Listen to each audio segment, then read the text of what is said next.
The honourable member from Sherwood Park, Fort Saskatchewan. Thank you, Mr. Speaker. I rise once again to speak about the urgent need to list the IRGC as a terrorist organization, to shut down their operations in Canada, to protect our friends and allies around the world, but also to protect ourselves. Mr. Speaker, I am sharing my time with my friend and colleague from Thornhill and very much looking forward to her remarks on this important motion, as well to concur in a report from the Justice Committee that calls for, among other things, the designation of the IRGC as a terrorist entity under the Criminal Code. Now, Mr. Speaker, Canadians have been anxiously following the news from the Middle East this weekend. The regime in Tehran launched a massive attack on the state of Israel. And this attack follows the October 7th attacks in which the Tehran-backed Hamas terrorist group brutally tortured, raped, and killed many Israelis. We again condemn these attacks and we call for the release of all hostages. Many have correctly identified then and since the role that the regime in Iran has played supporting and backing Hamas.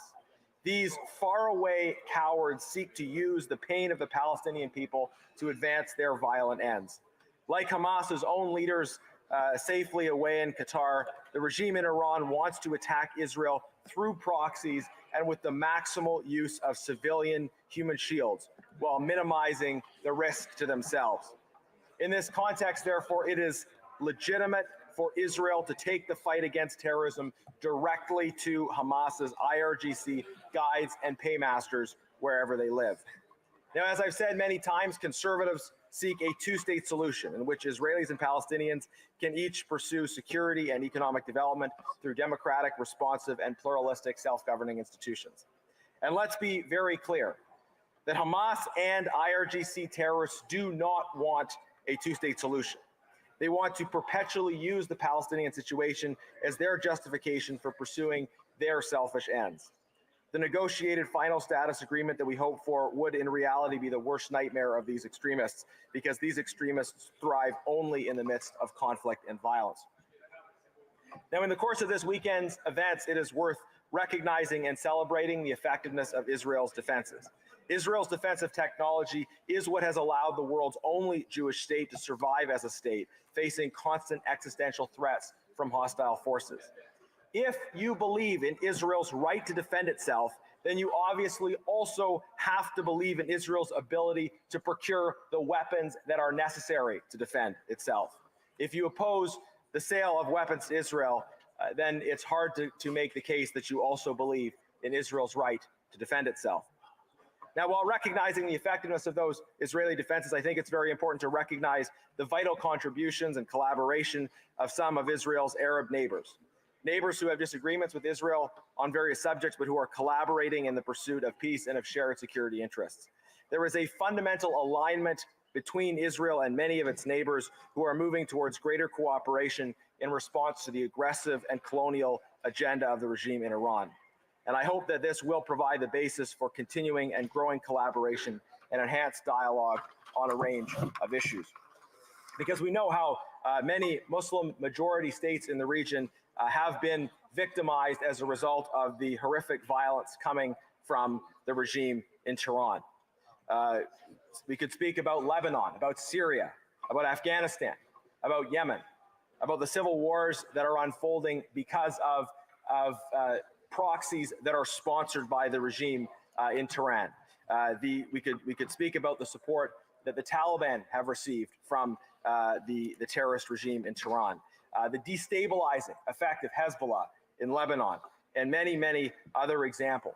The general capricious disregard that the regime in Tehran has shown for the peoples of all nations in the region. The constant genocidal demonization of Israel, but also violence against all peoples in the region and around the world.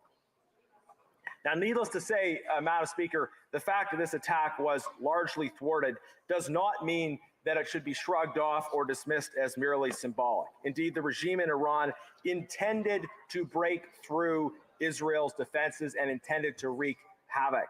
It will try again. It will try in other ways, as it did on October 7th.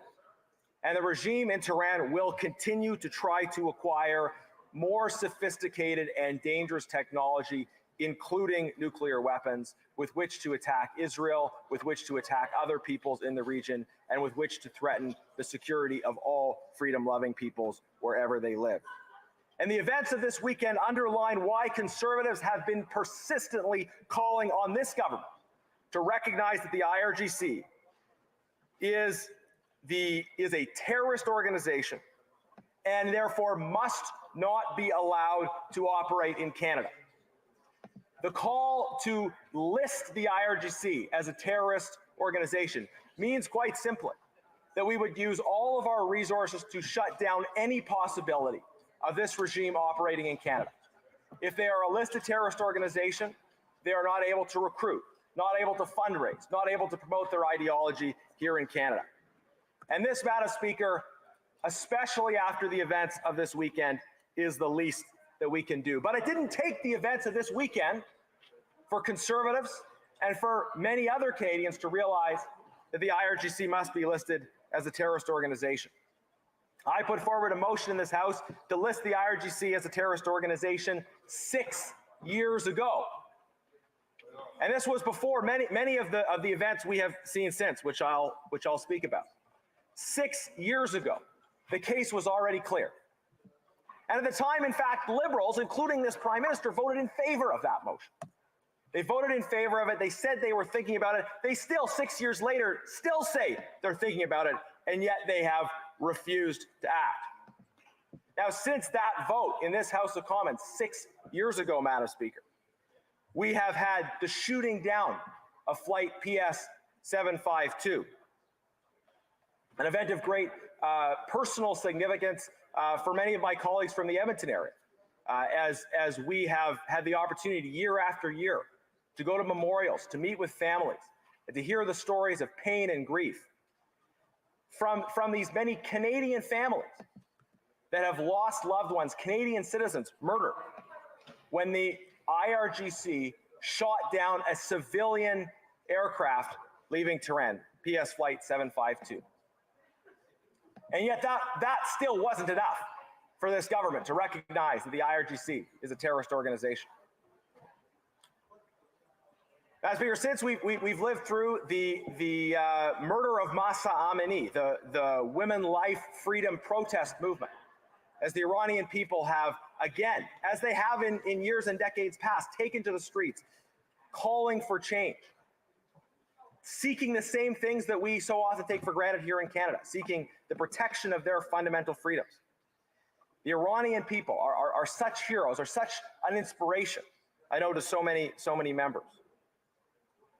And in spite of the sacrifice of those protesters, in spite of the murder, the torture we've seen targeting the people of Iran, the people that this regime supposedly governs, in spite of that, this government has refused to list the IRGC as a terrorist organization. It is utterly shameful, Madam Speaker. How much more violence do we have to see? How much more has to be done by this terrorist regime before our government finally recognizes and lists them as a terrorist organization?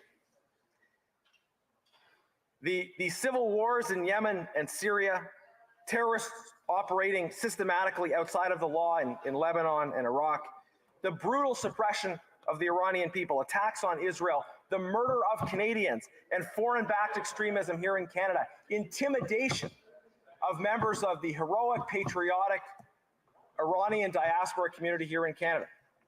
And yet this NDP Liberal government persists in failing to list the IRGC as a terrorist organization. We've actually put forward a private member's bill, Bill C-350, a bill that would list the IRGC as a terrorist organization and would take further steps to hold the regime accountable. And yet, Liberals have blocked efforts to expedite that bill. And so, Madam Speaker, we are putting this question before the House again, with our efforts to concur in this motion, which calls for the designation of the IRGC as a terrorist organization, and for additional steps to protect Canadians from foreign state-backed interference and to protect victims of violent extremism. This motion passed unanimously at the Justice Committee, and I hope it will pass this House when it comes to a vote. Thank you.